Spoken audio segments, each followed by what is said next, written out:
Guys and dolls. So I tried to do a video there for I'm gonna do a video for TikTok. See, sorry about yesterday, by the way, before I just start rambling on. An absolute disaster. Absolute disaster.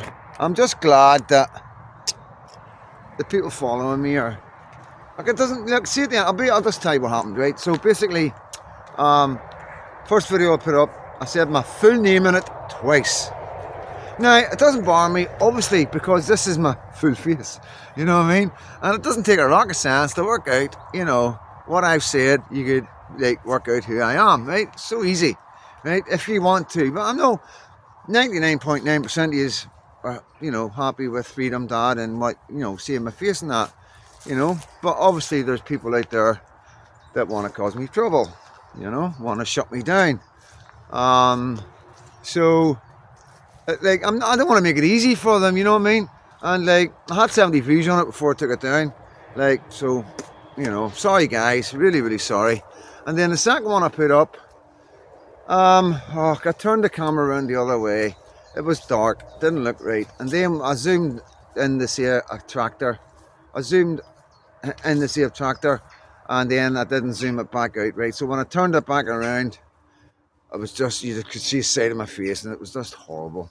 And I'm just trying to get it right, you know what I mean? I'm trying to get the picture image right and quality right and stuff like that, and I don't know, I've got a big TV. When I got my money, I like I like my big screens, you know what I mean? So when I got my money, I bought myself a big, I think it was a big 80-inch, maybe more than that, I can't mind. But it's huge, it's like a wall divider in a room. And yeah, so I think it's maybe because it's on that, it doesn't look right, it just looks like a 90s mobile phone. And I'm just wanting to bring the best quality. I'm like, because it's so difficult, and I know I say this and some of you think, oh, it doesn't look difficult, you look like it is difficult, there's a lot more to me. Just, when I'm here now at this minute talking to you, I'm relaxed. I don't know if it's like, if it's like robbing a bank, I don't know if I've said these before. So, whenever I rob a bank, or I get ready to rob a bank, or do anything that's really, really dodgy, and there's a chance I could die, because it's Northern Ireland, the police shoot you in Northern Ireland, and I would have the runs. My stomach would be going, butterflies, everything, you know what I mean? And I was just, just nervous, It's your body, it's all connected, you know what I mean?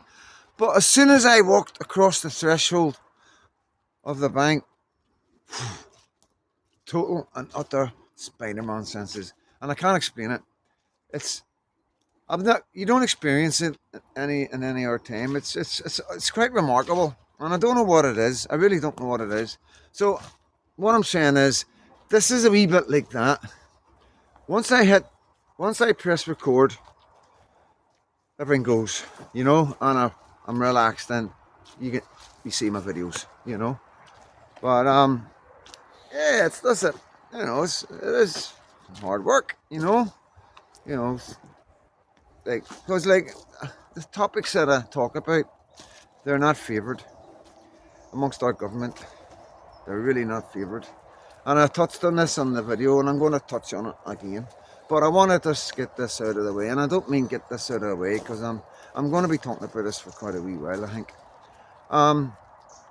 There's a man that's been killed, and he was a Marine, and he was like me, a young man that wanted to join the army all his life. Seconds. Boy, where are you?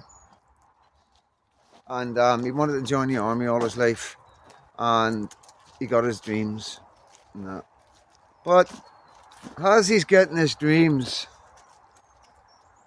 an Afghanistani man came into this country, and he came in masquerading as a child, and they put him in our schools with our children. Now, this man killed Thomas, and also done a lot of other things, there's a couple of things I need you to understand, because I know you are all getting climatized with all this. I can see that. I can see this stuff isn't even making our papers anymore, you know, and it's breaking my heart. It really is breaking my heart.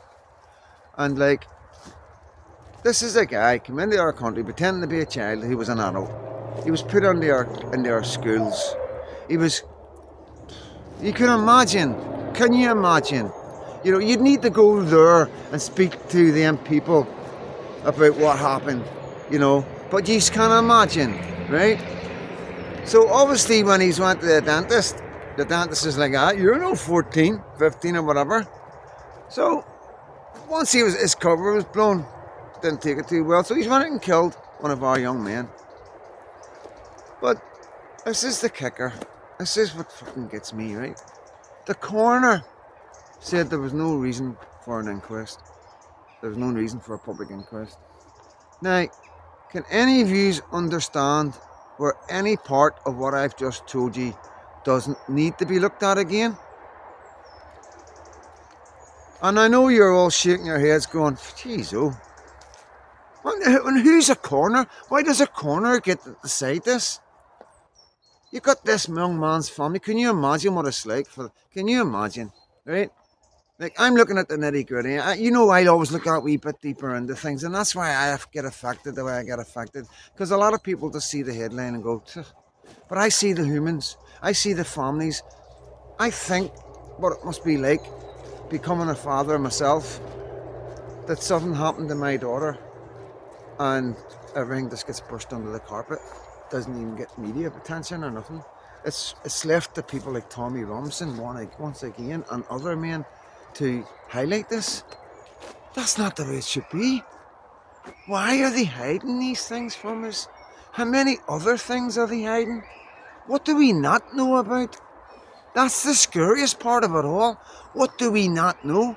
How many people's lives are affected, like me, who don't have any family or nobody to speak up for them? You understand? Because this guy has family, so his mum, his family, everybody are like, come. Obviously, I'd be out protesting on my own. I'd be telling myself to all sorts of things. I would make sure everybody knew my son's name. But I don't know, guys. It's like, how much more do we have to take of this? You know, how much more madness? I can remember 3-4 years ago seeing a coachload of children get brought into this country. Camera crews were all there. You were lucky out of 20 of them, there was 5 children there. Now, we're not stupid, right? We've been around a long time, us. Generation X. 50, late 40s, into the 60s. We're Generation X.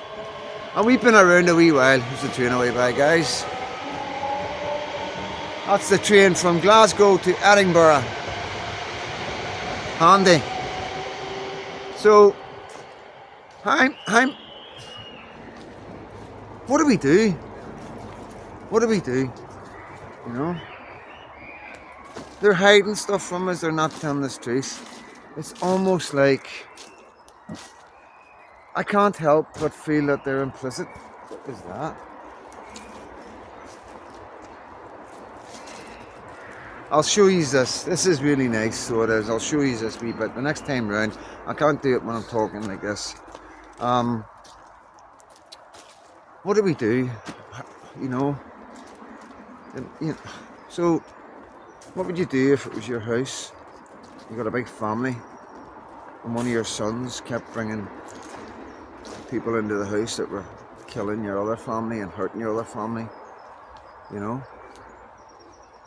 And you told your son, stop bringing these people in, they're doing so much damage to our family, but your son kept on doing it. What would you do with your son? You know, this is what I'm trying to say. The government are like our fathers. The government are like our mothers and fathers. Our country is their children. You know? We aren't the children. Our country is the children. And we have to look after our children. They should be looking after their children. But they're destroying us. They're destroying it. They're bringing all these men over, knowing fine rightly that they do not look at our women and children like we do. They look at people differently. Their culture is totally differently. In Iraq, the age of consent is 9 years old. Come on, man. How much evidence do you need to get before you see it definitely is not working? You're destroying a nation. We've got crime going through the level. We've got crime we've never had before. Honestly, we've got... I'm not going to say I'm a criminal. I'm never going to say that. But I know shitloads of criminals, right? And things are changing in the criminal world in Great Britain, right? It's a different crime, different gangsters, a different thing. If you think it was bad back in the day, with the Krays, the Essex boys, they're children compared to these new criminals coming over, guys. I promise you, man, it's a different level. A different level of evilness, a different level of terror. There's no rules anymore. There's no rules. Everybody's fair game. Old people, children, you know. Oh, you can't see it. I can see it all. I can see it all. The jails have changed. Everything's changed. When our criminal underworld starts changing, you need to worry, guys. I can't emphasize this enough. If our criminals can't stay on top of things, how the fuck are we meant to? Oh man, this is so bad. So bad. Guys, I'm going to leave it at that because, you know, I can't really think about anything else right now. I'm going to take 5-10 minutes and go for a wee walk. I'm going to get a smoke, a fag. And, I don't know, man. It's so difficult, you know, and this isn't I don't want anybody ever thinking that I come on here and I'm just me, you know, I'm just me. I behave like this to my friends, I behave like this with my partner. I'm a wee bit more emotional sometimes. I am, you know, because I can put myself in people's shoes. I've been hurt that much in my life. I know how it feels to lose. I know how it feels not to be listened to. I know how it feels to feel like you're the only person in the world. And I guarantee you right now that young man's family will be feeling all them things. Listen guys, I'm going to leave you like that, you know. Try and remember the guy's name, Thomas Roberts. Speak to people about him. Tell people what's happened to him. Tell people that there's no public inquiry, you know. And it's not right. It's really not right. Thanks guys.